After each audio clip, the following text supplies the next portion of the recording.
Yo, yo, yo. This one we can't use anymore. We're gonna tape. Yes, Breaking. I know, This I is know. your favorite one too. I know. So, okay, so right now, if you guys, right now my Twitch is live. So it's picking up the audio, but you're not gonna get any visual. Because we're gonna be starting the stream soon. What we're doing is, I'm actually live on my Instagram, and Jolene is live on our This and That account. And the reason why is we're trying to bring all our followers to Twitch tonight. If you guys can see, we're actually in my crib with a setup. So you guys, come on Twitch. That's twitch.tv/GenVisionTV. I'm going live on my Twitch. The link is in the bio. So please go there. We're gonna start the show pretty soon.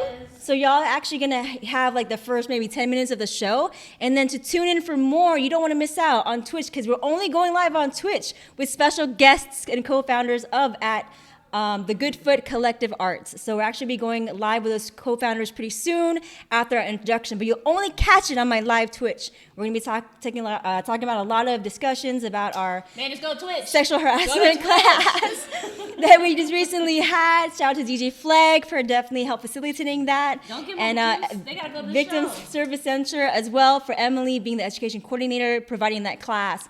So yeah, you guys, it's 8:01. I want to still generate some more followers. Please go to Twitch.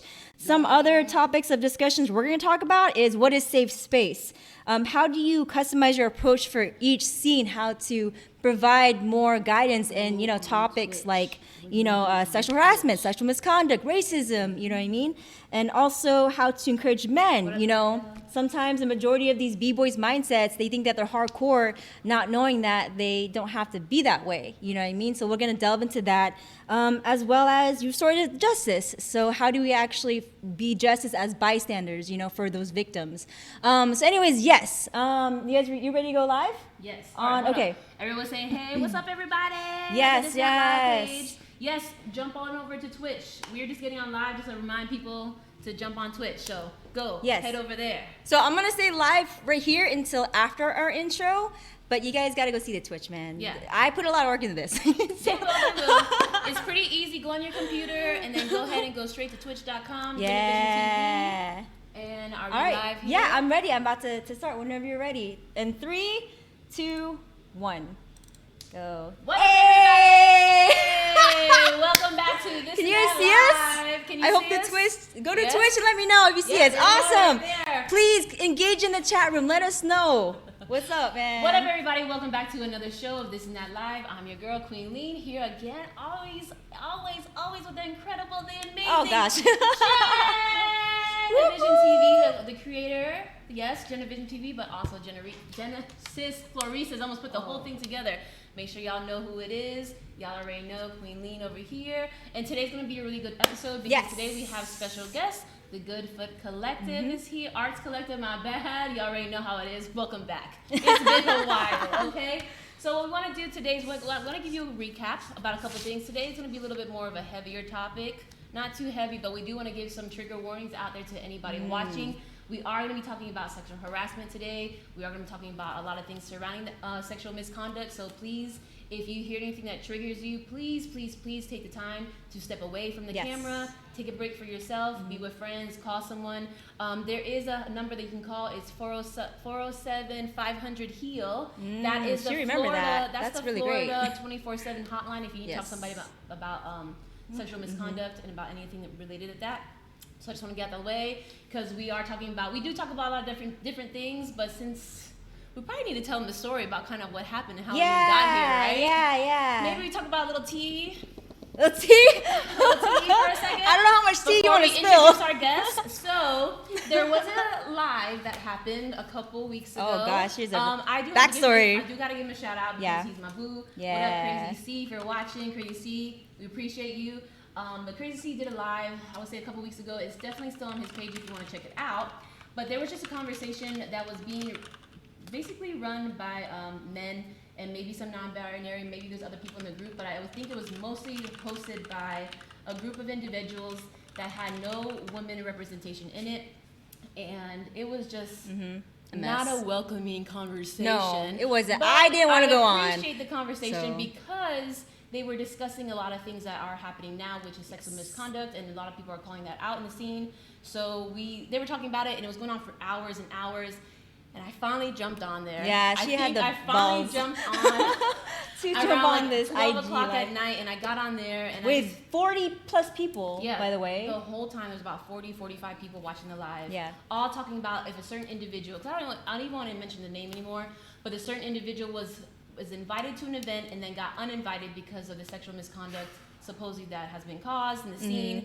And so a lot of people were upset about that. Does he compete? Does he not compete? And that was the kind of the gist of the conversation. Yeah. And it was just not a place that was all in mind, I think, of the victims. And so I kind of just jumped on that live and was like, hey, what about all the people who don't feel safe? That is the point of this conversation. Yes. And I encouraged them all to take a sexual harassment course, because I guarantee nobody in that group did. Yeah. And so I was like, y'all need to take a course. I was yelling at them. I was upset. I was tired. Yeah. But the good thing that came out of it was several people came, hit me up after that conversation, and they said, hey, let's put the course on. Within 2 weeks, Genesis, I, shout out to Flag, we all put it together with Emily from the Victim Service Unit here in Florida, and we put a class together. And with only 2 weeks less of promotion, we had about 63, either way. Whatever. We had about 63, 64 people on there the entire time. It was a great, yes, it was just a baby step. Yes, there's so much more we could have done or could do, but it was just a one step of just getting ourselves educated on how to treat other humans. Yes. Education through prevention through education is very important. Ooh, that got me hot. Yeah, man, I'm just listening. It got me so hot. Let's take a quick second before we go deeper. Let's say hi to anybody that jumped in. Yeah. Hi, I see the Goodfoot Arts Collective. Yes, there they are right there on This and That Live. Yep. I see, who do I see on Twitch? I see my Clips 407. Yo, I like that layout. All right, guys, I'm going to go off nice. of my IG. And thank you for joining everyone who just joined. And go to my Twitch. Peace and chicken grease. Yeah, download video. All right, so you guys, please remember we are live on Twitch, and we want you to engage in the chat. There is a stream chat, so if you have any questions or you want to actually talk or have any further insight in the discussion, we want to be like, let's have a conversation. Yeah. And so I'm gonna get off our Instagram live. Yeah. See y'all. Make sure you go to Twitch. We're on there. Bye. Nice. All right, cool. Boom. Now that we're there, we're back here live. And they said that we sound good on Twitch. Nice. So crispy. Thank you. So let's get into it. And let's yeah. Hold on one second. Okay. Let me share this, just for the heck of it. Heck boom, yeah. Boom, boom. Okay. That's what we do. All right. So that happened. And I will say, before we get into deep anything else, because we haven't been back on our show in a little while, so we're gonna have a little conversation here. Yeah. What's going on with you? Anything fun? Anything juicy? Anything Or talk about me. Yeah. Anything new? Talk about Red Bull. Talk about you just competing and all that stuff. Let's talk about that just real quick, and then we'll get back with everybody. Like 60 seconds, right? Yeah. So if you guys don't know, if you guys don't really know me, my name is Bigo Genesis, repping Florisas here in Orlando, Florida. I got invited for the Houston Red Bull Cypher. A lot of my crews got invited. We got Lynn from Hawaii. She got invited for New York along with Relentless. We had my girl Cara actually traveling and going to the open prelims, and she made it to the Texas one. She made it to the top 8. And then who else repped? I think that's it. So anyways, a lot of us were repping, and I was happy to make it to the semis in Texas. And the Orlando Finals was here in Orlando, so that was dope. All my crew was here.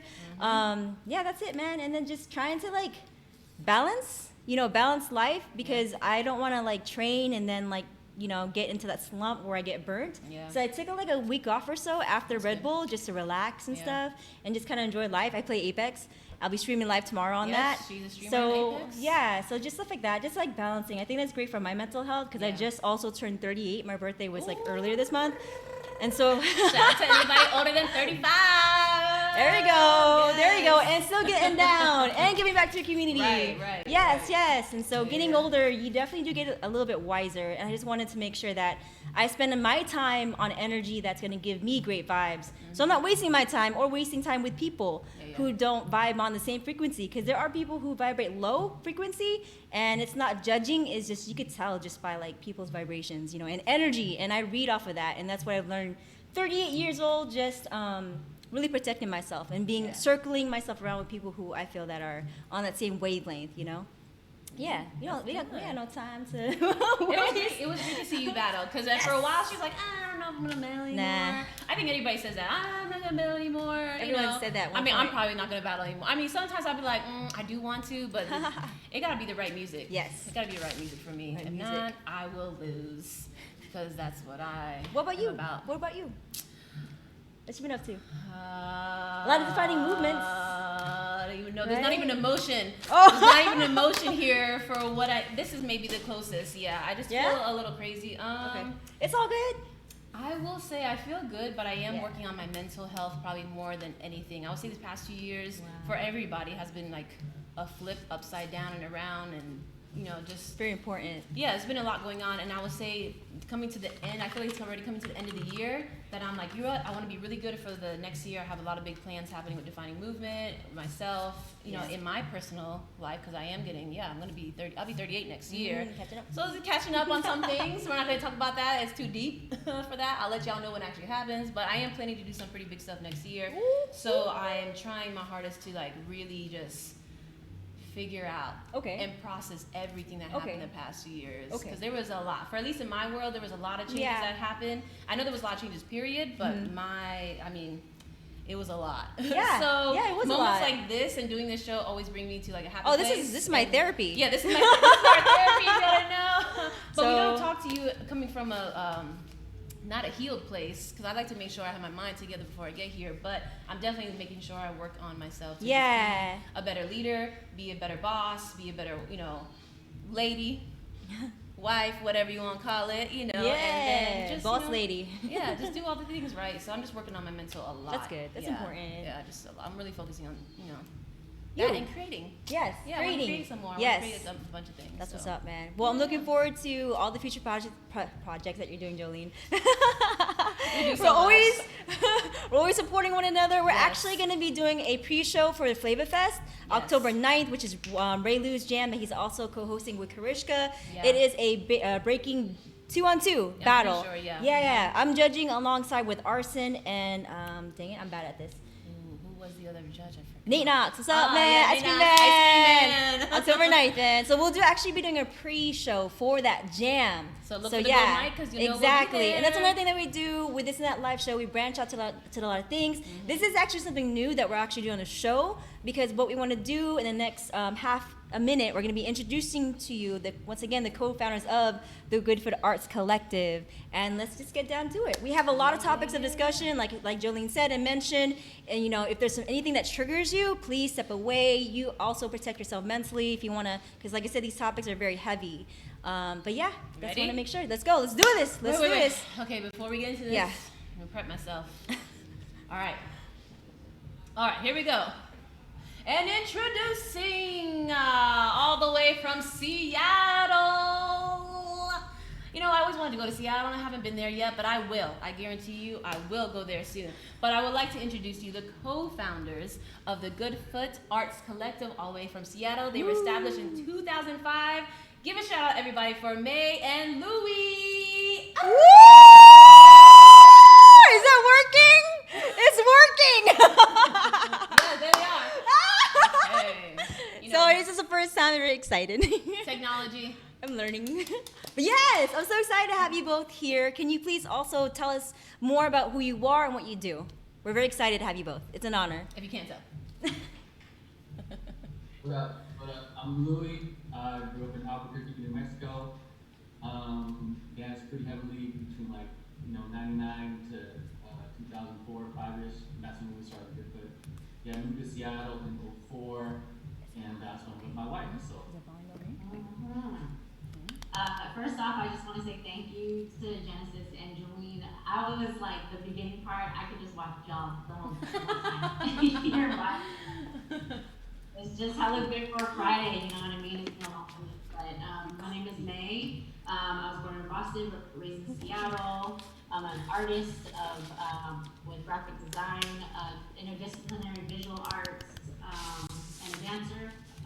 So we started Good Foot in 2005 together. We were just friends. Hey. And then now we're married. We got three kids. So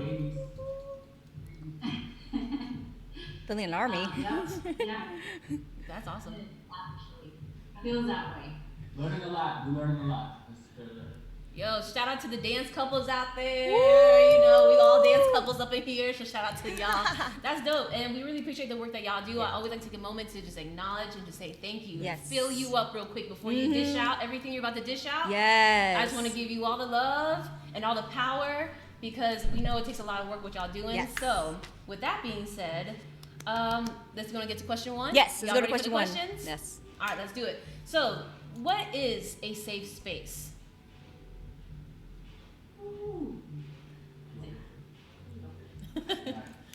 Well, if we're gonna, I'll speak to the context of like this, the hip hop scene and throwing jams and events, since this is kind of like what our community is. You know what I'm saying? I think we actually have some training pieces around with the work that we do around just talking with promoters and people about what a safe space look like as far as events go, and for studio space. And so there's one piece which is like I believe it's the ongoing work, which is breaking down manipulation, power and control, those characteristics of like a predator or a sexual abuser, and just that's that ongoing learning. You know what I'm saying about unpacking what we learn through society and me being Southeast Asian, what I got from my culture and how I would minimize women.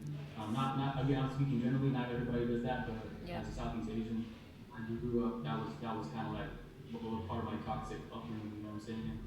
And then on a practical level, so the second focus is safe spaces look like.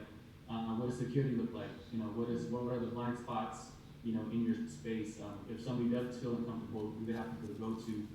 I think the MC has a big role as far as like creating and cultivating that atmosphere around making people feel safe. You know, like, hey, like this is what we're about and setting that tone. So those are some quick kind of responses of how I think safe spaces should look like. Yeah. Based on my experience, and kind of based on the culture. Yeah. Yeah, I wanted to add to like the way that I look at safe spaces is, it's beyond every cultural place that we're at and scene that we're at and city that we're at and neighborhood that we're at, right? It's in general, what does it mean to create a place of safety for anybody, emotionally, physically, spiritually, mentally, all that kind of stuff. And I think at the end of the day, the way that my thought process goes towards it is really helping people and advocating for people to know that they're leaders wherever they're gonna walk into. That when you go into a space that you step into, whether it be a practice spot, whether it be an event that you're at, whether you're just going to vibe out, whether it's a school, when you're stepping into a space, you have the authority to create a safe space, starting with yourself. Yeah. And what that really means is to invite yourself to be respectful, to be non-judgmental, and going in with that whole like, why am I here, and what is the purpose of why I am here? I think it really starts with looking at yourself first. All the other stuff like, what Louis was talking about. How can we, have something that's safer at an event? What should we do? What are protocols? That can come later. But really looking at ourselves first is like really huge. That's huge, and honestly, I've been in a couple of conversations lately about safe spaces, and that's the first time I've heard that. Like, you almost need to really check yourself and ask yourself why you're even going to that event in the first place. That's great, and creating a safe space for yourself, because sometimes you almost got to set yourself up to enter these places and to maybe be around somebody who you haven't seen in a while, or certain environments or certain people. So that is a really good, like, hey, just make sure yourself, you almost set your boundaries for yourself for the day. Is that kind of what you mean, like when you're setting a safe space for yourself? Yeah, I mean, and here's the thing, like, honestly, we don't grow up, like, we're not born out of the water thinking that way, you know what I mean? Anytime that we're born into any kind of space, we have learned behavior. And so for myself, I grew up in, an emotionally abusive home, verbally abusive. So with that, there's some behavior that I learned, and it wasn't until I had to unpack the things that I had to unpack, whether it was my own trauma, whether it's my own, vices of abuse that I was bringing onto other people. It's only until you are sitting in this space to admit what you have and what you're carrying, and then moving forward to taking responsibility for that, right? So then that's when you can say, okay, I can create boundaries, not just for myself, but I can also create boundaries for other people as well, you know? Ooh, yo, I just got chills. Sorry, but that was. I got chills. I wish it was loud enough, but it's Oh like my God. like that is so Setting good. boundaries for yourself, Yeah, and man. being able to admit is Yes. really the hardest part. Almost being able to see it. I started therapy last year, and I really wasn't aware of a lot of things, you know, that I was even doing. I just was not even aware, because sometimes until you go to therapy or until you start calling out these things or having somebody else call it Call you out for out? you, you don't even notice it. Because like you said, yeah, we grow up in these things, and we have so much unlearning to do. So much unlearning. Ugh. Yeah. So much. Do you feel like that that also has a spiritual journey as well? Like a spiritual journey for healing? Oh, yes. Yeah? For me, Yeah, it gets deep like that. yeah, so. for me. At least I know. I think I want to respond to that too, because that's a big point, because a lot of people, you know, as people of color, Yeah. you know, faith is a big component of our lives, you know what I'm saying? And so, all that to say, it cultural makeup, right? Yeah. And so we talk about the culture of the hip hop scene, but also like outside of that scene, we're human beings and we come from whatever experience we come from, good or bad. It's not better or worse. It's just, it is what it is. You know what I'm saying? And so we have to take an honest look at ourselves and realize like, what's unhealthy, what was like not okay, and what did I accept growing up, and what did I live into that could be damaging other people. You know what I'm saying? And that's when Nancy's talking about counseling and therapy. Like I had to do that for myself. You know? Yeah. And as a guy in the culture, like we don't talk about our feelings. You know what I'm saying? That like as a kid growing up, like I grew up, messed up. You know what I'm saying? Like hip hop was a place I could go to that was like a saving grace, right? It was a home away from home because my home was so effed up, right? Yeah. But at the same time, like, there was some stuff that I picked up that it wasn't healthy, it wasn't safe, and so. We have these self-defense mechanisms that we build up over time, that we can't be vulnerable, we can't be honest, but then I had to become correct, and I had to take a real hard look at myself and realize like the outcomes of my decisions and my behaviors was actually producing things that wasn't healthy, right? And I'm married and we have a good marriage, but a lot of that came out when we were married, and I was I was toxic towards my wife. You know what I'm saying? In the first couple years of our marriage.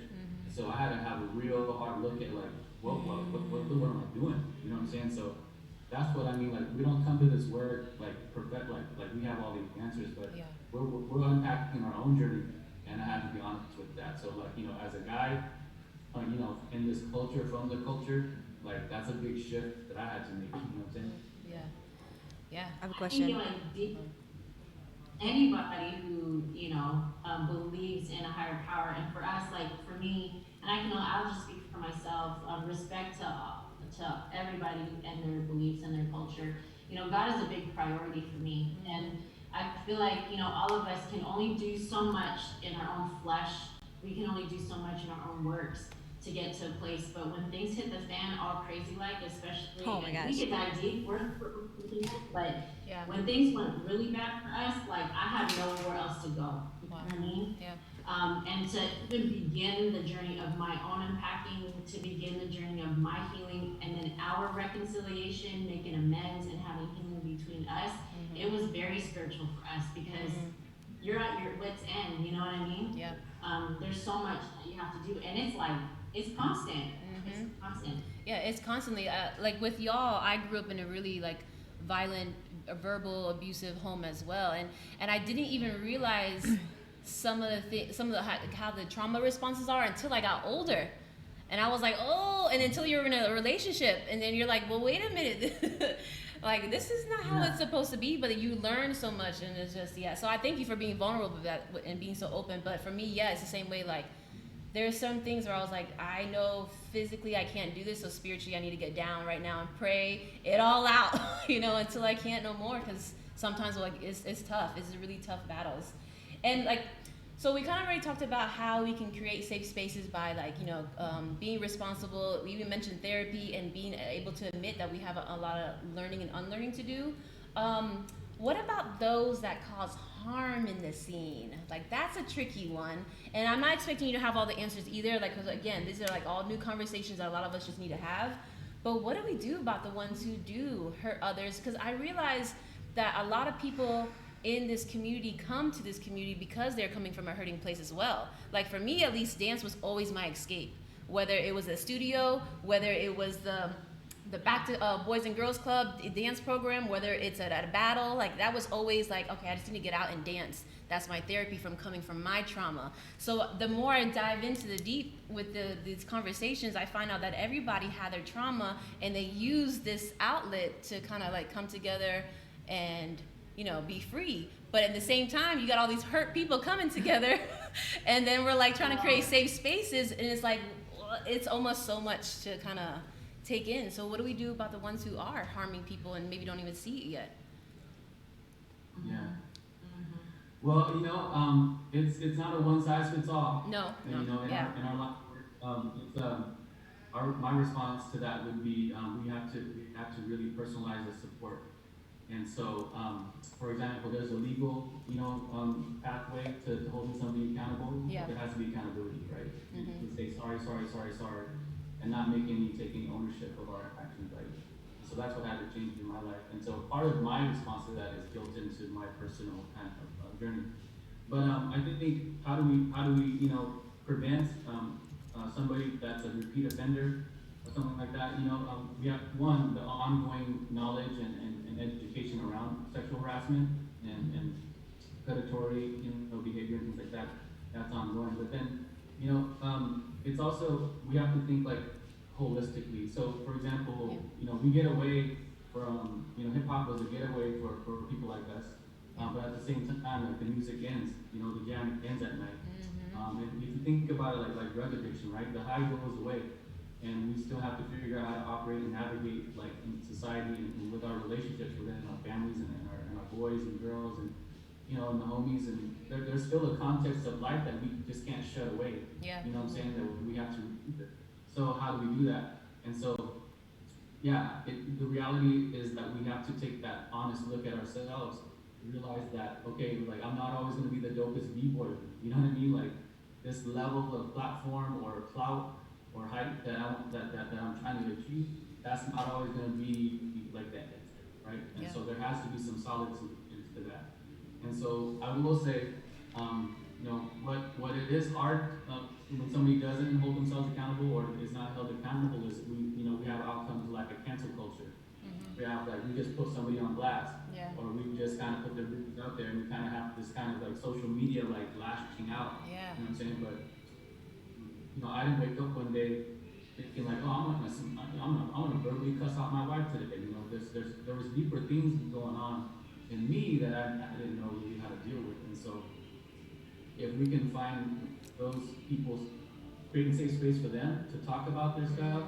And if it's an immediate danger situation where there's a lot of offense, there's a lot of people being abused, there's like a theme or a pattern of somebody that just keeps doing it, and that person, for the sake of everybody else, probably should be removed for a while. But with the intention of of getting support and therapy and help, and having the community coming around behind it, Yeah. to kind of like have a whole holistic approach to that. And again, we can talk about this. This is not just a one-time conversation. Yeah. This is Yeah. I'm just kind of what I think is important for now. And I know my wife is really excited to speak on this because she's like tapping right now. She's like, Tap me in. Say Tap me in. something. Yes, I want to hear it, Like girl. under the table, like. Yeah, under the table, I'm like, I don't want to say, like, I don't want to repeat what he said. I'm going to just make it really simple from my end. Yeah. It has to be a two-way street for anybody who causes harm, right? Okay, yeah. Because one, it has to be accountability, period. Yes. It doesn't matter who you are, it doesn't matter where you've been, there has to be some sort of accountability. Two, if that person is willing to admit, and if that person is willing to have accountability, Yeah. then we begin the process of what does that mean to have something that's restorative. Restorative doesn't just mean like, hey, you admit it, let's come back in, and you're all up in this space again. Restorative means you gotta admit responsibility. You have to be restorative to yourself Yeah. first. Because there's brokenness going on in there. the restorative process is not just between me and him. The restorative process has to be within myself first. Yeah. Because you can't bring yourself to be restorative with somebody if you can't even restore yourself. You know what I mean? So moving from there, that's when, again, like he was saying, whatever the customized approach is, what does a community want to do? What it's going to look like in Seattle is going to look very different from where you're at, right? Yeah. So what does a community want to come together to do for that person, and how can we restore them, rightfully, and then make amends if the person is willing? That's the really key thing. Yeah. I'll just share one quick thing on that. So just to take it a little bit deeper, right? So when I'm meeting with other guys about talking about their abuse and things like that, a lot of times through counseling and therapy, if we're able to slow down and stop trying to just be about everything and be all extra busy, we could actually have time to see where the brokenness is. Right? Yes. So for example, generally speaking, so the dudes that I talk to that didn't have a great relationship with their mother, like their mother was abusive or their mother was absent, or whatever, right? We need things from our parents as kids. And when that is missing, for whatever reason, whether it's racism, people getting locked up for, injustice, when that is, we're looking for that kind of love and kind of protection, right?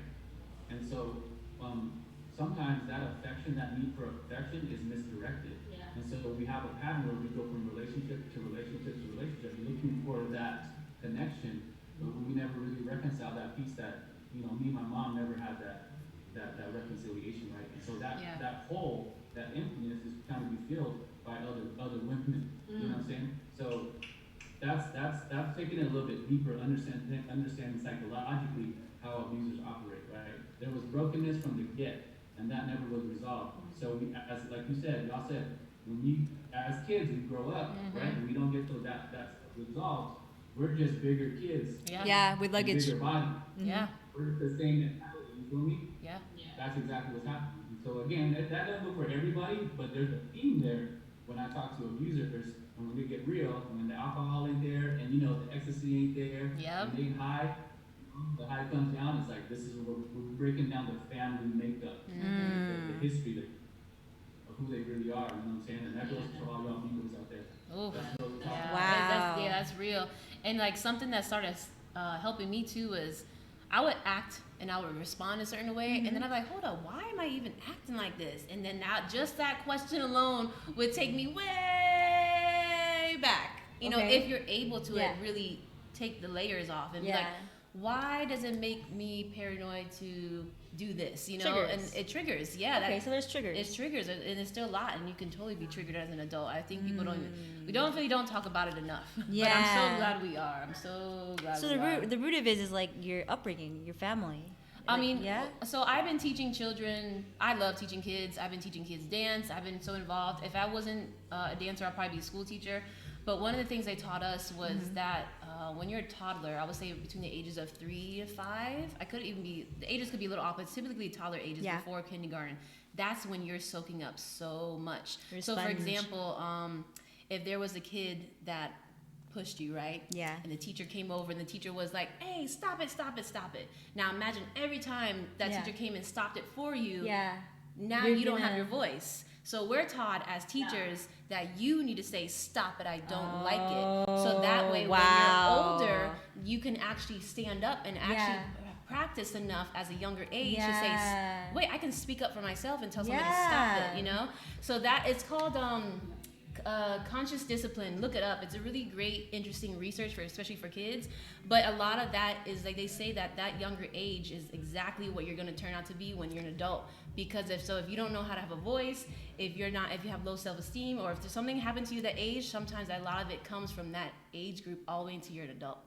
So it's pretty interesting. It's interesting. What about if you're like, wait a minute? No, so I have what a question. happened to me back then? No. What about being coddled, spoiled?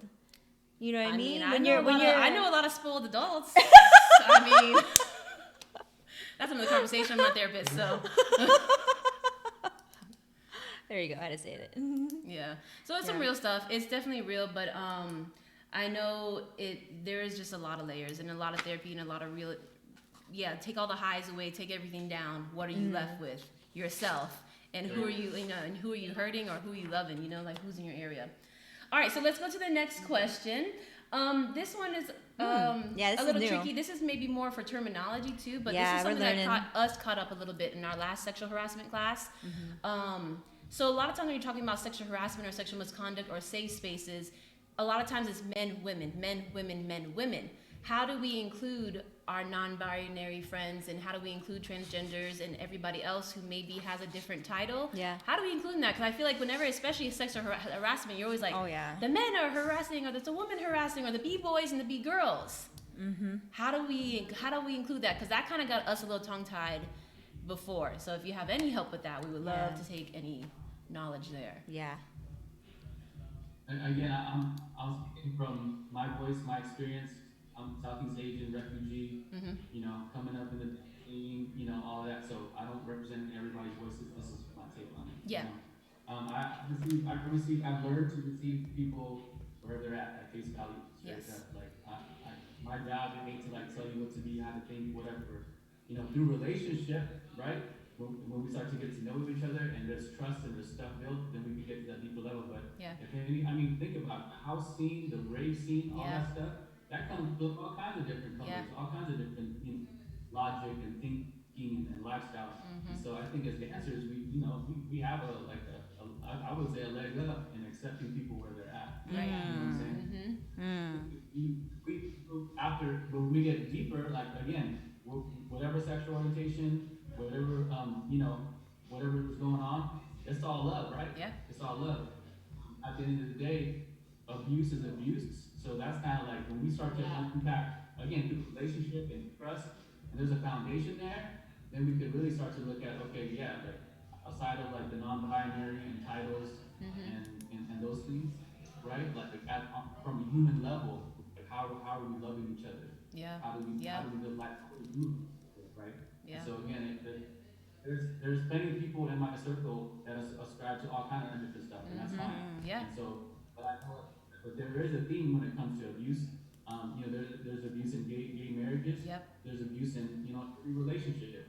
So that's kind of that's where we operate. It's like, okay, what's healthy, what's safe, what does it look like? How do we get shared agreement, and how do we do community together?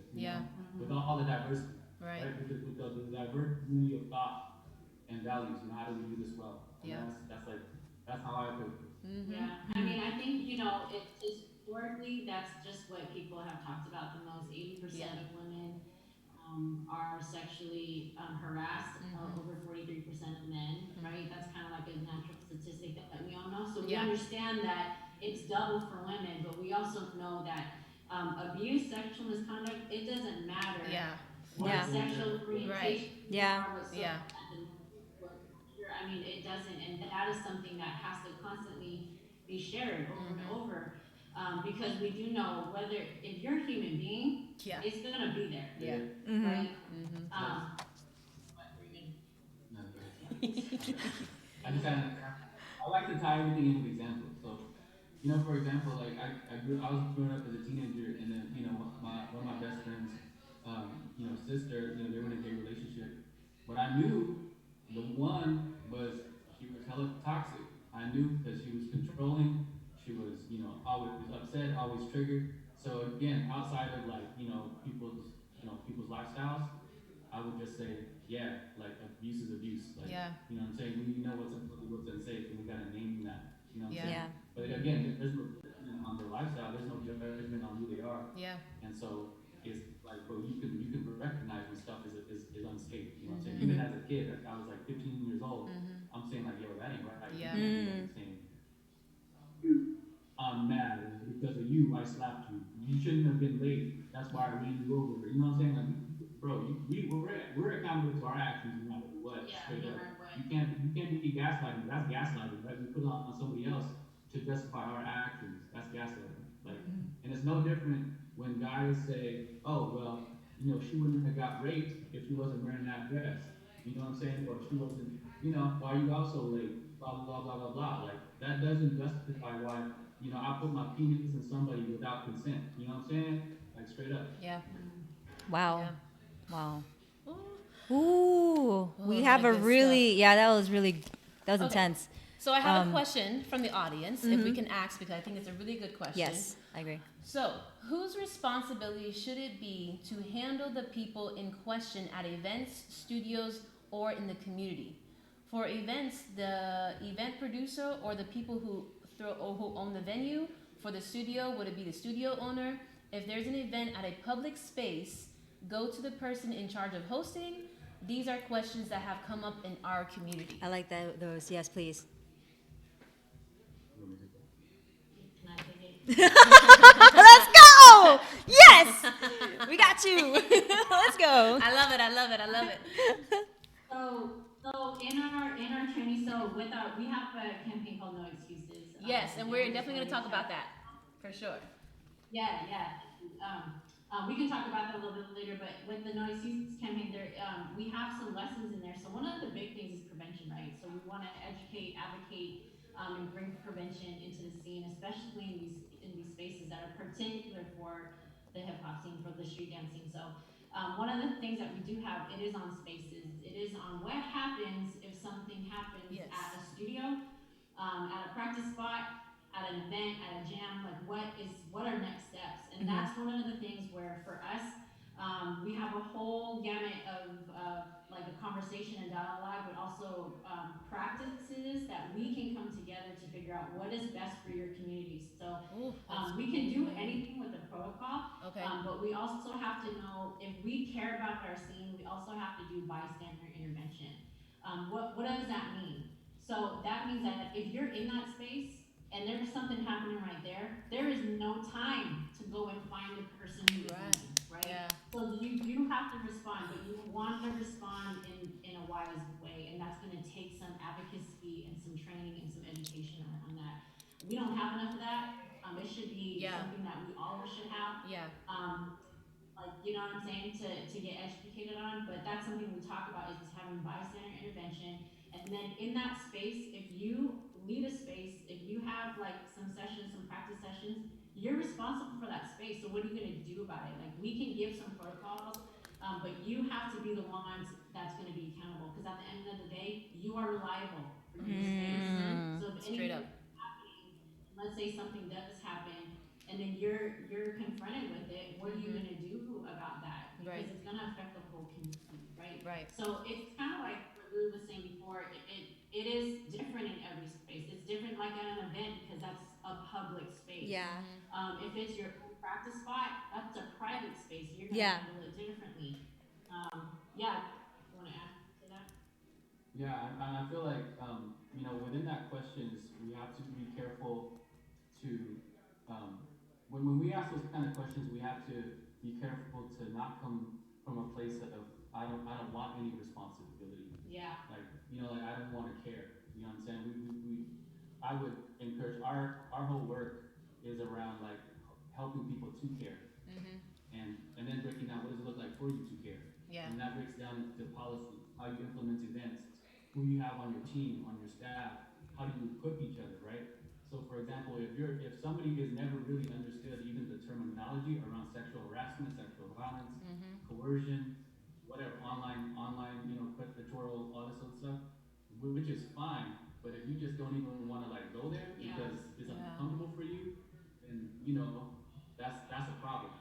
So, and that doesn't mean nobody can't throw advances because like they're not willing or they're uncomfortable with that. It's just know that will impact your outcome. You know what I'm saying? And so I will speak to myself, because this is heavily part of our lives.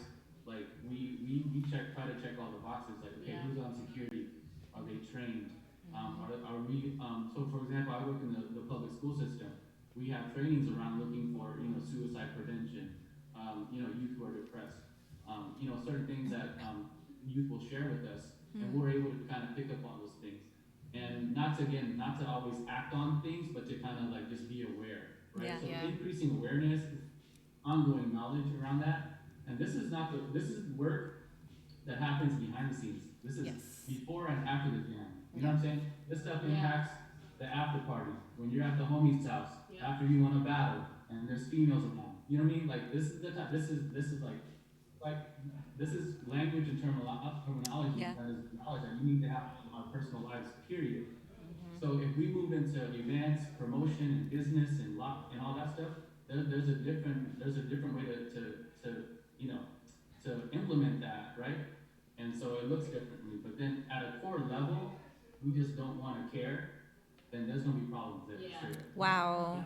Yeah, yeah, and I know why they're asking that question too. There's a couple of things going on in that community that they're dealing with surrounding these topics. So I know from So with that, yeah, those guys who are asking those questions, I would say let's keep having the conversation because again, Yeah. your community, your dancers, your jam, your event is going to have a different set of needs that it Yes. will look like in Seattle. You know Yeah. what I'm saying? Yeah. There's going to be different people that will come to the table. So out here, like there's CDOs everywhere, like Yeah. that have resources and support, right? I don't know what it looks like in Florida. Y'all will know Yeah. that. Yeah. How do shared resources? How do we have those again? Have that conversation. So that, for example, if you're throwing a jam at a club, Yeah. like what's you gotta talk to What's the all the protocols? legalities for Yeah. in that club. If it's at your backyard, right? What does safety look like in your backyard? So again, it's not a one size fits all, but you have to be willing to have the conversation. And I wouldn't even say like, it's not, it wouldn't even be like a code of conduct of who goes down the line and who do I report things to, because Yeah. so many people can have these spaces and the leaders could be out there, but if the leaders aren't bought in to have a safe space, Right. it really is gonna be up to the person to get educated to know how do I intervene, how do I have bystander intervention, what are my next steps to do this safely, because in a crowded space, like Yeah. a scene is gonna make another scene, is gonna make another Right. scene. Right. So, Just to put an example on it, a concrete example is so a lot of the b-boys and b-girls that we connect with out here, like we are training them, we are equipping them, we have a curriculum, the ongoing learning is happening, right? And so that creates a sense of increased awareness, increased safety around people that go to jams. And the more people, there's more power Yeah. that can kind of see and be a part of it. Outside of just having the MC say something, Yeah. or having security in place and things like that. You know what I'm saying? yeah, and like for our jam, what we do, I mean, we have hella meetings, it's not just about like, what is it gonna look like, what's gonna go where, who's gonna do what.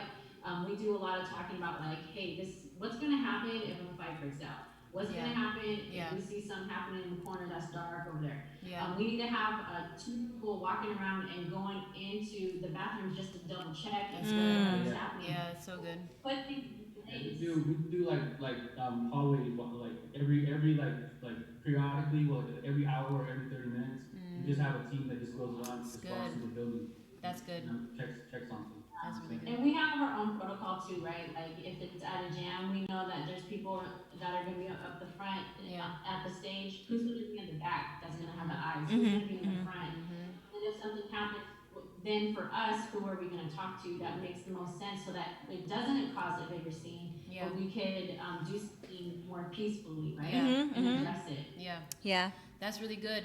Yeah. I had a couple of people say in the last class that we hosted that they actually talked to a couple promoters who did nothing. Yeah, they didn't do nothing. When they reported, Yeah. like something happened at the event. Would you have any advice for the people then? Like, what would they do next? I mean, yes, it depends on every situation, right? Because every situation is different. But what do you do when then maybe the Promoters don't promoter care. doesn't even want to care? Yeah. That's Yeah, I crazy. mean that would be if I was if I put myself in those shoes and I said, hey, there's something like bad happening here and promoting bleeding off or whatever.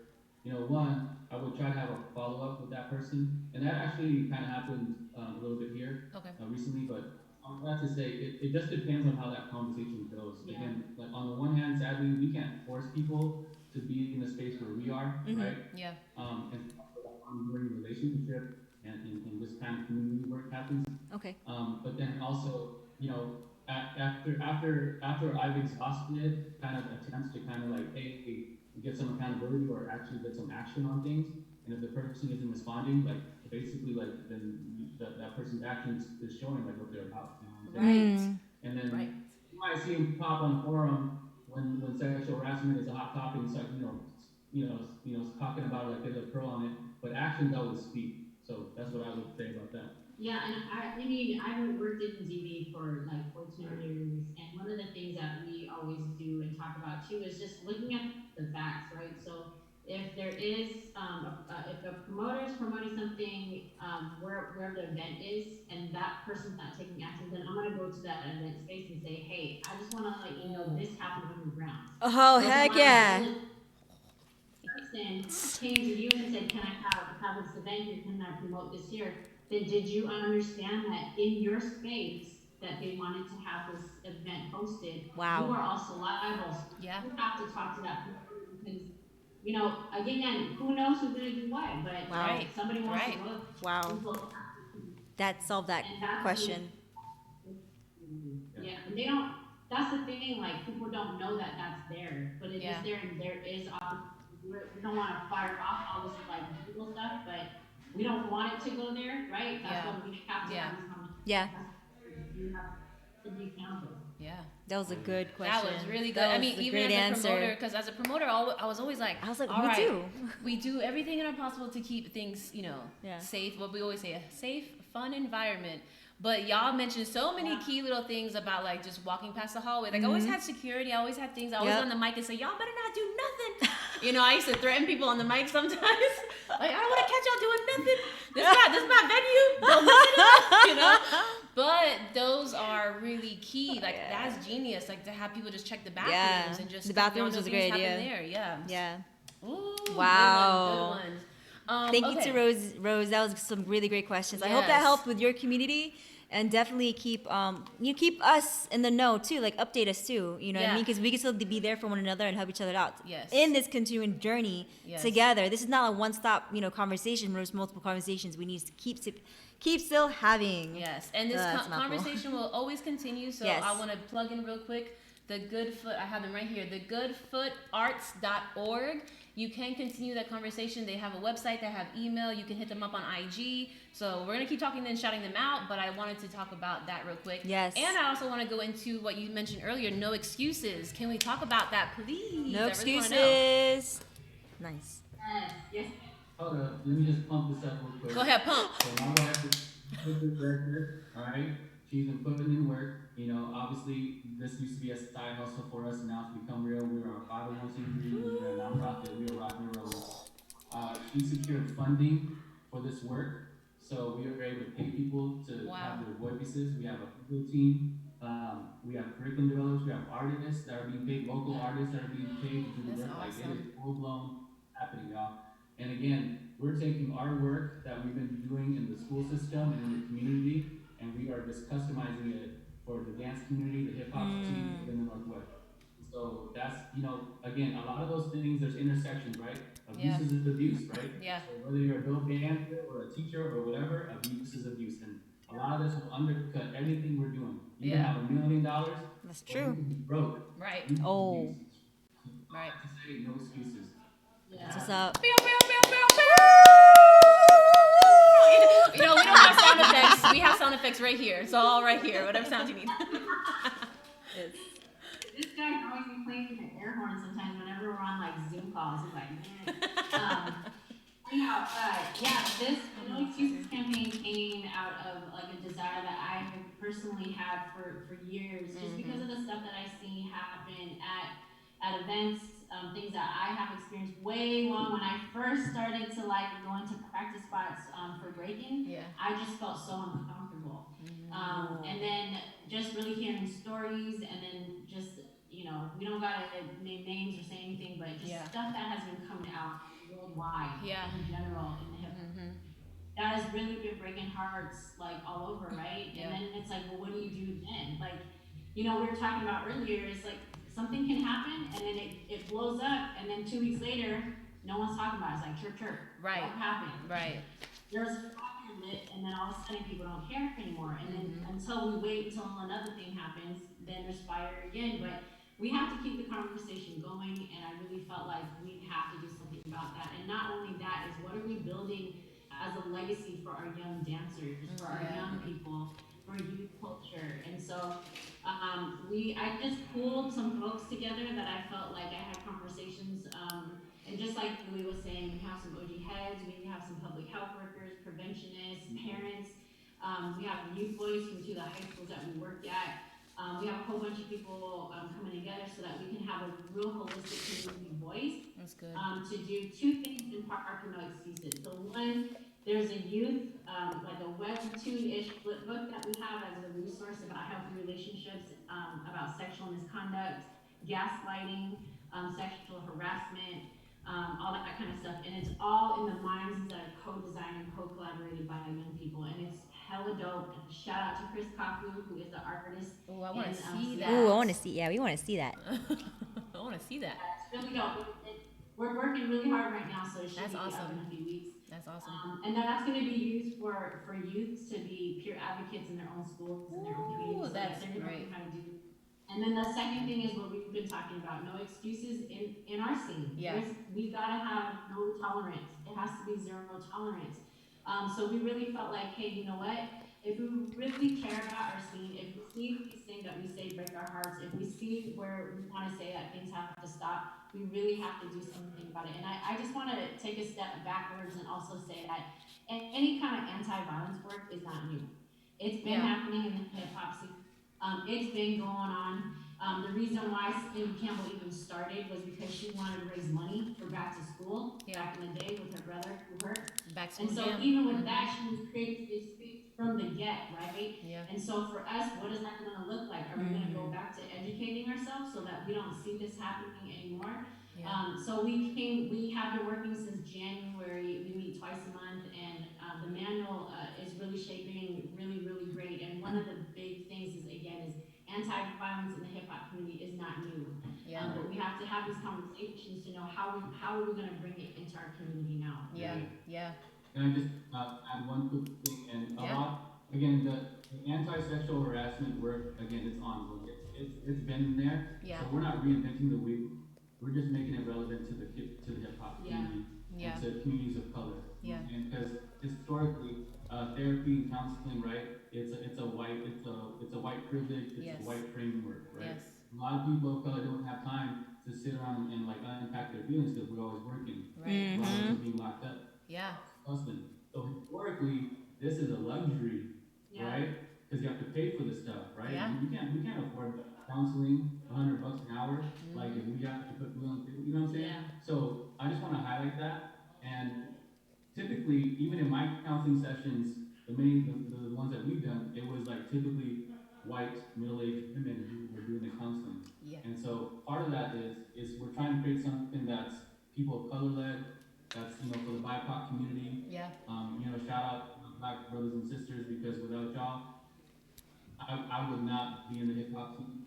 You know what I'm saying? So there's a lot of honor and respect that goes into this work, and we're talking to those relevant individuals that have voice in that. And so again, and the last thing I'll say about it is this: like we're not reinventing the wheel. Yeah. And this isn't gonna fix everything. Right. This isn't gonna solve everything. You know what I'm saying? So when we say the word launch, Yeah. we're just gonna start implementing the work here, and hopefully we're gonna see some good outcomes. Yeah. And then hopefully it grows. And Yeah. just the way that the way hip hop grew, just started from something. There was a need, and we saw the need, and so that's what we're trying to do. Yeah, I mean, we've had people, we have some Pacific Northwest speakers here, they're just ready to go. They're ready to come together and we need to get this work, right? Yeah. Because we care about our community. And then we have some crews that are like, hey, can we do it with just our crew? Because I feel more comfortable if we unpacked it with just our crew. Yeah. That makes sense. So all of that should be available, and we Yeah. believe that all of this is Yes. something that anybody and everybody should have, right? And Yes. we're trying to make it accessible to the community. Yeah. Meaning, like people shouldn't have to pay for this. You know what I'm Yeah. saying? Yeah. Ooh, that's Wow. So good. That's All that good. hard work. Yeah, that's a lot of work. That's a lot of work. Yes. And I know, yeah. Thank you so much. I feel Thank you on you. that, but I appreciate it. Yeah, it needs to happen. It needs to happen, and this is going to be an ongoing thing. It's not. It's definitely something. It's a world issue. Yeah. It's a world issue, and something that's been going on for years and years. But yeah, the more we talk about, the more we're louder about it. The more we have spaces like this to talk Yeah. about it, I think the more information will get shared. So.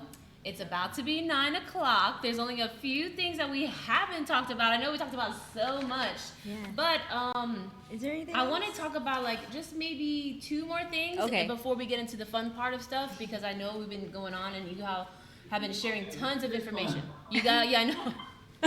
He got fist butted. Like passing Okay. the mic. So How do you feel about custom approach versus cancel culture? Because we know, I know you talked really we briefly. briefly talked about it, but you got anything else to add on that? Yeah, I know cancel culture is kind of like a topic right Yeah. now too. In that previous conversation with, I'm gonna just say it, be transparent, Crazy C and Cracker Zacks, you know what I mean? They're talking about cancel culture and that how he would do a contract with an individual with a history of previous sexual misconduct. And then, The conversation was wild, y'all. The conversation yeah, was wild. yeah, and then, you know, Cracker Zacks had a point. You know, there is an extreme to cancel culture. You know what I mean? And then there's other points was also made that, you know, on the streets when you talk about someone behind their back, that you could lose your life. You know what I mean? So that's also the power of you know, words. So Information, yeah. And So that's what he was really trying to push was he wanted across the board consistency, and I was like, okay, fine, but I'm not gonna come up with a contract to no, we're not gonna even get into that. But what do y'all feel about like cancel culture. yeah, and maybe what's a Yeah. better way to help instead of just blasting people? Yeah, Yeah. that happens a lot. You wanna go? You're like, But I think I understand cancel culture. I get it. I totally get it. yeah, And I hope to God one day that never happens to me because, you know, and so, and I think people get to a place where it's like we're just so tired of it. And Yeah. it's the same kind of, like being fed up, like why there's so much social injustice. That's why people are on the streets. It's like we've been saying this. We've been seeing this. We've been exhausted every kind of thing. This is the last. This is it. People are fed up, right? Yeah. So they're gonna like do that. However, there are some layers of toxicity in cancel culture, like cats that aren't even like really involved. They just be jumping on. Like there's a bandwagon aspect of it too, right?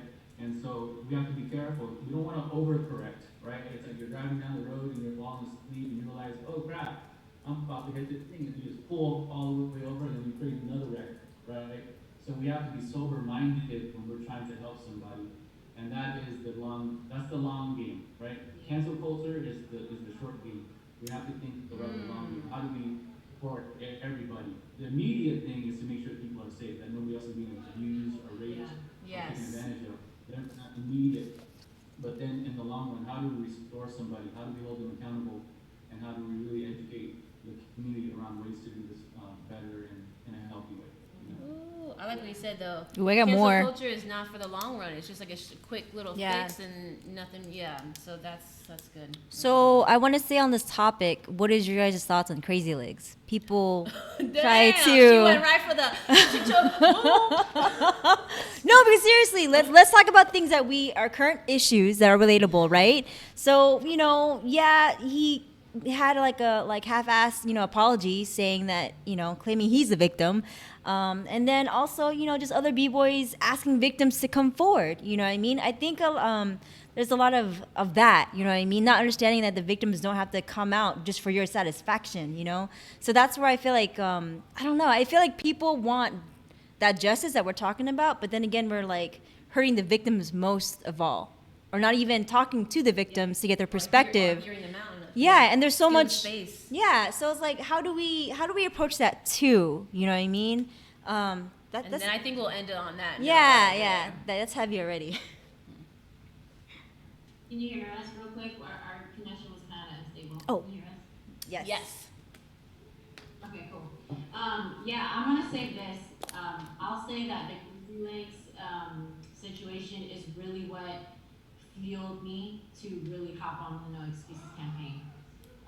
When all that happened, I had like the stack full of stuff that I had already been like putting some stuff aside for it, and when that happened, that was when I took the dust off. I was like, all right, it's time to rock. Yeah. Because this is where we have to go back again, where victims get lost in a lot of this, and Yes. it becomes just all about the person that caused the harm, Yeah. and then there's fingers are pointed, and it can go every which way. And I think if we aren't grounding really what's happening in the situation and grounding what is the real key purpose of why this even came up, we're gonna lose ourselves in the lights of Right. who did what, who Yes. said what, Yeah. and that's not gonna help, right? Mhm. And so I think at the end of the day, like I was hearing, I was learning, I was listening, And it all goes back again to accountability. If somebody is willing to accept that responsibility, but they're gonna do something about it. So I say this to my husband all the time. Your apology doesn't mean anything until it's backed with action. Yeah. So if I don't see anything, I don't know where your apology really is, if it's empty or if it's full of just air. You know what I'm saying? Yeah. But with that, we have to bring in, okay, then now I'm gonna accept that, but how are you gonna make amends to it? There's Yeah. a long Yeah. process. An apology is not a period. People mistake apologies for a period. It is not a period. It is actually at the beginning. Ooh. And then you gotta move into the work, right? Yeah. Yep. I like that. I like I that. would say, yeah, everything 100%, 150%, what May just said. We can't minimize the victims, like straight up, you know what I'm saying? And in doing that, I get there, like there's part of the history of why a person, what has led a person to be who they are and make decisions that they make, and that's gonna take time to unpack, if they're willing, if that person's willing. So we can't hide behind the cloud, we can't hide behind the OG status, we can't use that anymore. Like, Right. all No that's excuses. bullshit. Right. No Yeah. excuse. Nobody cares about that. Yeah. Even if you're some dope promoter, you've been doing stuff for the scene, like at the end of the day, your actions, you should be held accountable to your actions. The law doesn't care about how many movies you've done or how many games you've won. Like Right. the law doesn't even care about that. You know what I'm saying? So we're trying to like, look, do you have $30,000, $50,000 to pay for legal fees? If you keep, sleeping around, taking advantage of women, like do you have that? Ooh, legal I fees. think that's the sobering. When I talk about sobering aspects of this, like we gotta stop thinking with the wrong head, yo. Yeah. You know what I'm saying? We gotta start thinking with have some real intelligence around this. And Yeah. so if I have anything to say about it, I would say, hey, legs, I love you. You got some work to do, Yeah. but yeah, Yeah. we can't minimize the victim. Like, Yeah. you have to Amen face it. Straight up. Yeah. Amen to face that. it. Amen to There's that. no right or wrong way to do it. It doesn't make you less of a man, or whatever it is that's going on. Like, but I'll say this to anybody and I've said this to a lot of dudes that I've counseled. It's like, where do we want to go with this? Yeah. Because the Yeah. power's in there. Wow. I got so many good notes and so many little tidbits here and lines. Like, No, I just want to shout out Louis. Thank you for sharing that from a male perspective, because I had a conversation from anonymous b-boy through DM where he felt like it's a hostile, right now it's pretty hostile right now in the community for men to admit their wrongs, right? So how do you create a safe space for also men who know what they have to admit? And how do they move forward in order to gain the help they need to make amends? I feel like a lot of men don't know how to do that because there's not that enough many examples. Yeah, not enough examples for like you for to share their perspective on that. So I appreciate that, and of course. I as will give a females. shout out to someone who's not in this chat. We actually had a gentleman here in the scene, and I won't even say his name, but just in Florida, he actually hosted an all men's group, or whoever wanted to join that group, whoever felt connected to that group. But it basically wanted to be a group where they can just all come and just share and just have an open space. Now, I don't know what boundaries they put in that. I don't know what rules they created, if there was like a place where nothing leaves the room. But I know there was one group recently out here that started like an all male group, and they just like, hey, we just want to make this space for you all just to sit down, have some drinks and talk. Nice. And I haven't heard how it went, but I'm really curious to hear how it went because it was the first one that I know of happening out here in Orlando. So So that's what we're Well, doing. I think Yeah. the safe space conversation looks differently when we're talking about that context, right? Yeah. So again, when we have, respect goes along the way generally speaking, between guys. You know what I'm saying? And like I've learned to never challenge a teenager in front of their friends, like to put them down, because that's what I mean? So again, we work in corrections and juvenile detention and all that stuff. If a kid's popping off, like you never want to shut them down in front of their boys, because that is the ultimate disrespect. Because they're trying to impress their boys, and that's their family, right? Yeah. So if that's all they got, you minimize that. You minimize them in front of them. So that same kind of that same kind of logic applies to spaces like this. If somebody's willing to be honest and authentic and vulnerable, then we really have to create space for that and just show love when somebody does. You know what I'm saying? And just not like give somebody the bottle or just get high and push your problems away. And as friends, when people are honest, when we're finally moving from okay, we did some dope stuff as b-boys and now like this is real life, family, kids, career, like what I'm saying, the b-boy career didn't work out, what I'm saying, and there's mental health tied into that, there's self-confidence, there's all kinds of things that affect our paradigms, men's paradigms when it comes to our bravado, what it means to be a man, societal expectations, all these things. So we can have that conversation in a healthy and safe way. That would really be helpful. And so again, that's a whole nother topic. And that, Yeah, there's a whole lot of little little nuggets. we need it. Yeah, we do. We do. I think period people just need a space just to talk and just that alone, just to have an open conversation and real conversation with someone who actually listens. Especially with the opposite gender, you know what I mean? Anybody, period. Humans need to be able to talk and communicate. I mean, that's why we're talking about it more now. Since we're not talking.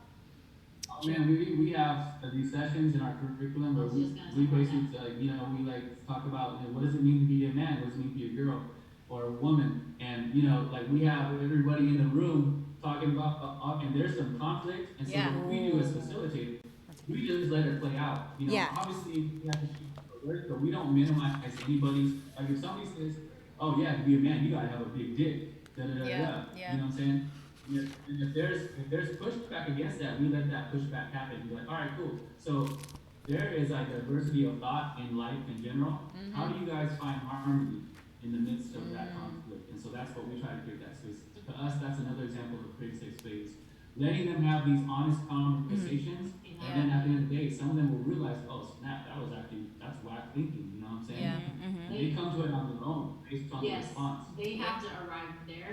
We help guide that light, and they have to arrive at that space. And we bring up these topics too, right, about stereotypes, gender stereotypes, also so that when they unpack it, they're unpacking it in a place where it is a safe place. It's not like, oh, something popped off, and then now I don't even know what I'm gonna think about. I don't know what I'm gonna say. I'm hella pissed off.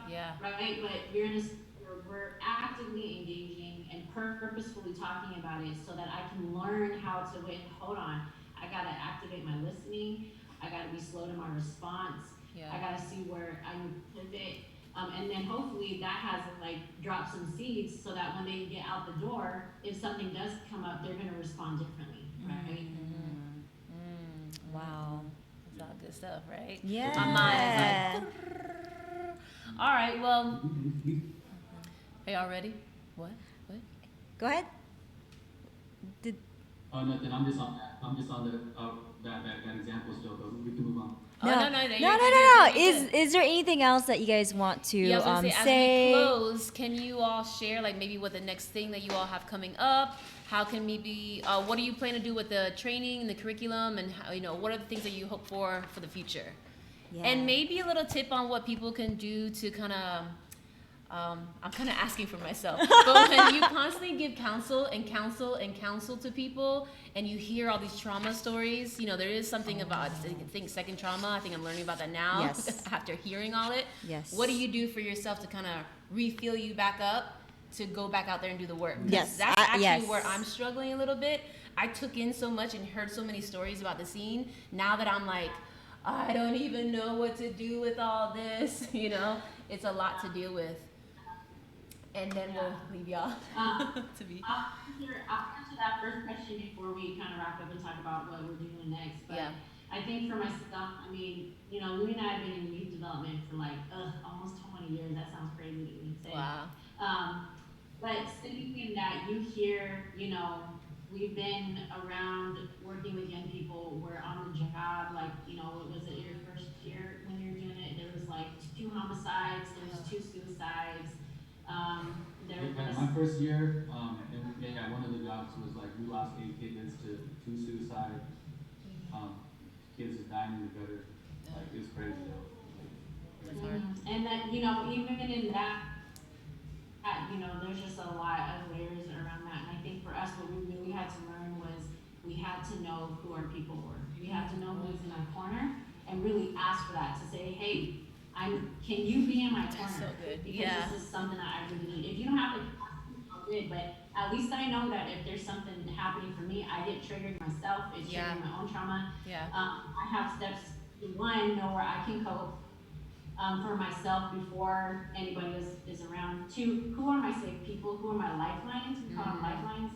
That I know are going to be in my corner, right? And then three, it is okay to take a step back and take a break, even Yeah. when there's a bunch of people on the Yeah. nurture. Because if you cannot do good. yourself, you are not going to be able Yeah. to do it for others, right? Oh, thank you. Yeah, Emily said that too. Part of that too. And Yeah. That's so big. It's work. Yeah. Yeah. I would Thank just say, set clear boundaries for yourself.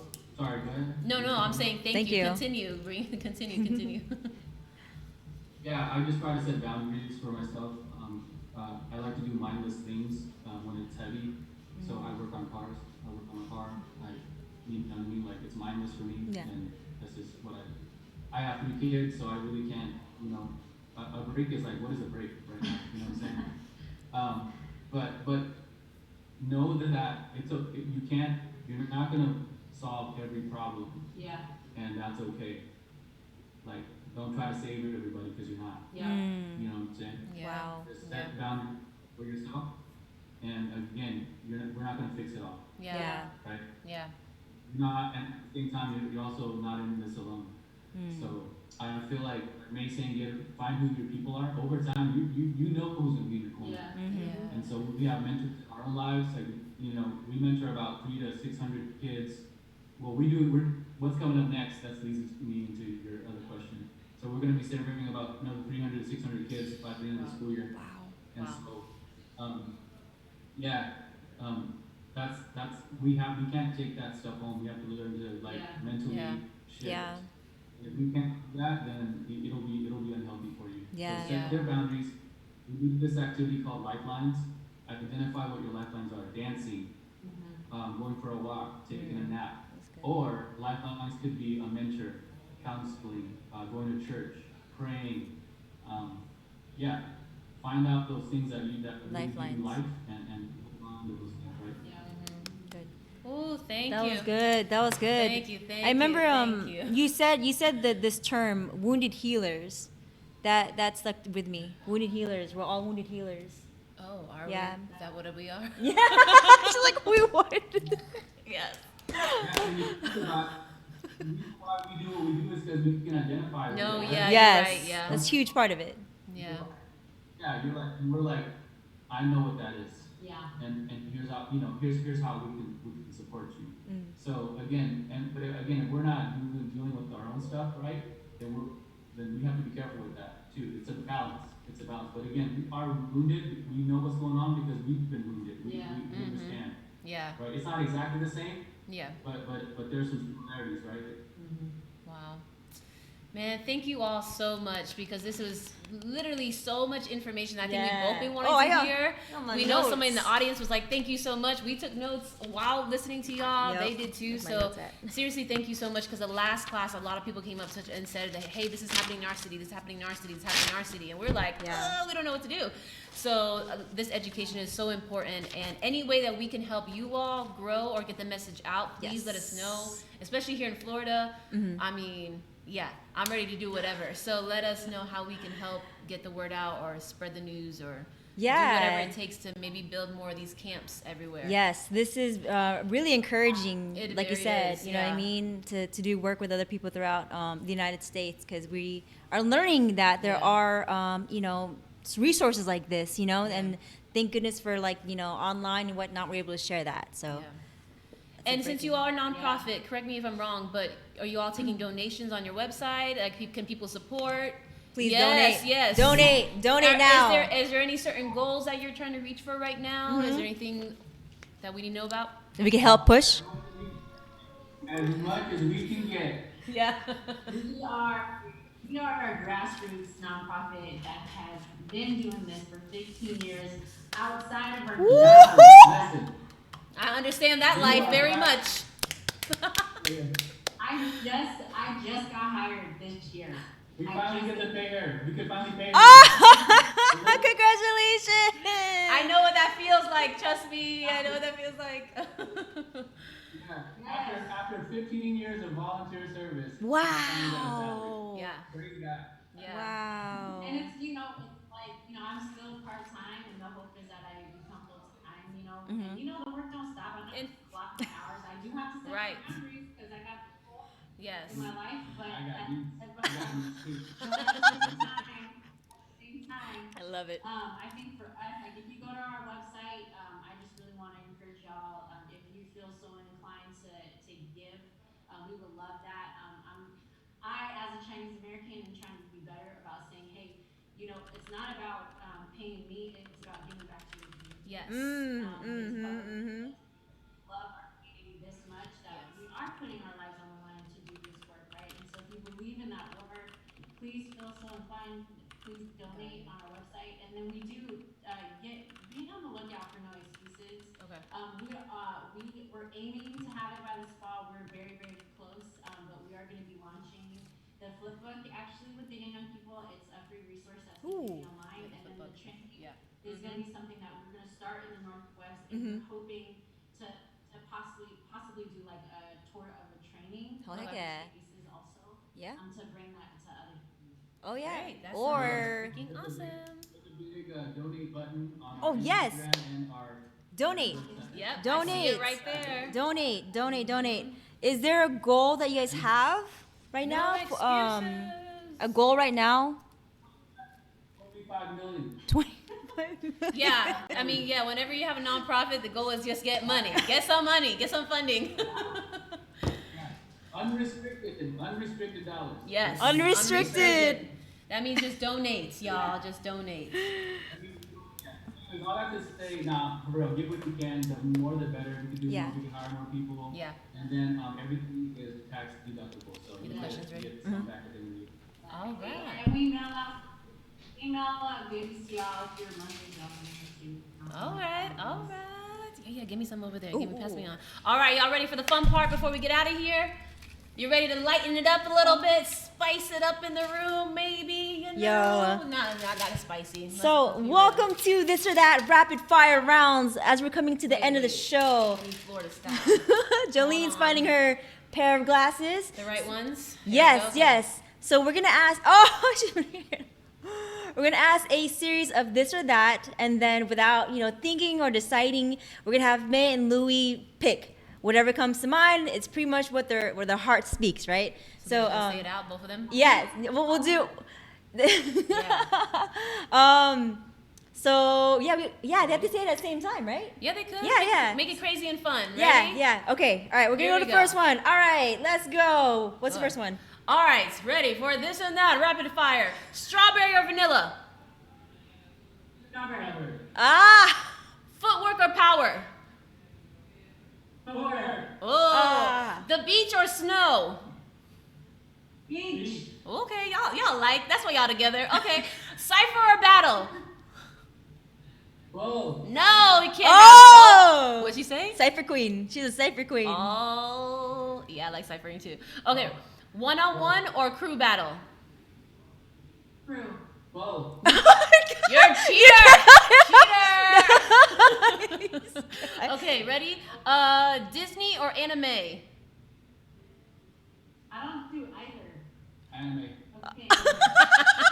See, this is what we get to now. Okay, ready? What? Okay. This is a style question. All right, style question. Oversized t-shirt with swishy pants or choice of top with denim? First one. Squishy pants. Swish away. Yeah, swishy pants all day. It's a dancer's answer. Practice solo, crew practice, or public practice? Solo and crew. Solo and crew. Okay. New Balance or Puma? Puma. Ooh, last question. Pho or Bubba? Oh, I knew it! I'm a pho girl too. I love pho. Wow. All right, everyone, and there you have it. After a long session, after a jam or whatever, fun is the move. Yo, you're so right. I just found a new spot down my house too, down the street. I love it. Oh man, that's Thank awesome. you. For the win. Oh, thank you all so much for being here. It was Yes. such a pleasure to have you all. If you ever want to come down to Florida and experience the beach life, come. We will Yes. welcome you with open arms. Florida's always open 24/7 if you don't know. Thank y'all so much. Thank you for the space. Yes. shout Thank out you to all. the queen. Yes. Y'all are blessed out there in Florida, That's right. for real. Yeah. Make sure y'all supporting, and we're gonna do the same from the Northwest. But yeah, it's one family, one Yeah. big love. Now, when we say that, that doesn't mean like you can't have a rose without the thorns, right? Yeah. We gotta look at the hard stuff. That's what leads to love. Yeah. But we're thankful for the ones who put the hard work out there, you know? Yeah, absolutely. And we want to continue to have these conversations. Yeah. So what's gonna cut off? No, I cut her off. My bad, May. Oh. Yes, yes. Thank you everyone that tuned in and engaged in the chat. This live stream is going to continue to be available to watch on my Twitch, GenVision TV. I'll also be uploading it to my GenVision YouTube as well and putting it on Facebook. We'll be having some short clips that will be also on our social media and our Instagram, Add This and That Live, so you'll be also part of the conversation. And yeah, and definitely we'll be continue to have more guests such as May and Louie at the Goodfoots Art Collective. And Any last thoughts? Yeah, Any last any words? shout outs? Any shout outs? Yo, get some shout outs. Shout out them baby kids. You know what? I want to shout out to the Florida Sea. Oh. You guys, man, Kill Methods. Oh, man. Shoot. Ground Zero, remember Ground Zero? Yeah, shout out to Ground Zero. Mm-hmm. All them guys, like, again, just, y'all are pioneers in elevators. Again, that doesn't mean y'all are perfect. No. Much respect to y'all because I was watching y'all on VHS coming up. Yeah. Oh. I wanna give a shout out to some pillars of why we are doing what we're doing too. So Milton Campbell and Katina Camp, y'all have been there from the get. Our interns that we have going on, we got Andre, Jimmy, Eva, Kanza, Esther. We got a bunch of folks that are hitting the ground. They just be doing the work because they love the youth. So they never get daps. People who are always behind the scenes, they don't get daps. So Yeah. shout out to y'all. Yeah.